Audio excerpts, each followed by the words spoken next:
This is my game, NeoMecha.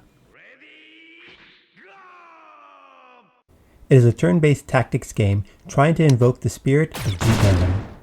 I had gotten the game to the point where I thought it was pretty fun, but every player would play through the action phase and then get stuck on the reaction phase.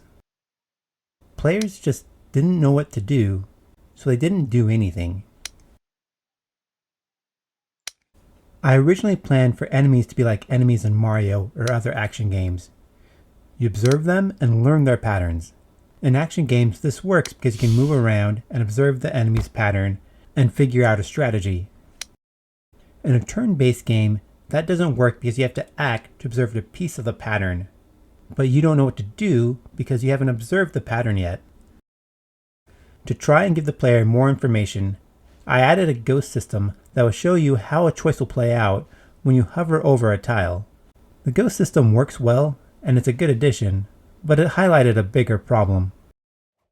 While I have a tile highlighting system to show you what will happen when you take an action, the enemy also performs a reaction, and there were no tile highlights showing what the AI will do. The player didn't have enough information to make a good choice.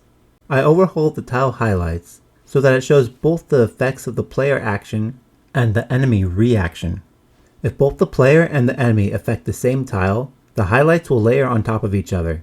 This feels better, but I'll have to wait and see how players react.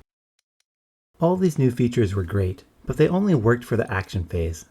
I still had to do all the same work and more for the reaction phase.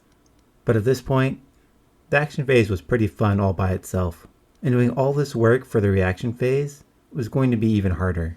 I thought about it and decided to try removing the reaction phase and just have both players take an action at the same time. It works. I originally wanted the reaction phase to be like an expanded reaction shot from XCOM, but the reaction phase was unintuitive and hard to explain. Removing it makes the game easier to play, and having the opponent take an action at the same time as the player keeps the gameplay I was aiming for. It also makes the game faster, which helps the game feel more like a Gundam battle. Taking out the reaction phase throws out a lot of work, but it also feels like the game is coming together. I can't really explain it, but it feels good to remove the reaction phase. Anyways, it's time to cut a release and put the changes in front of people. If you made it this far, thanks for watching, and don't forget to like and subscribe.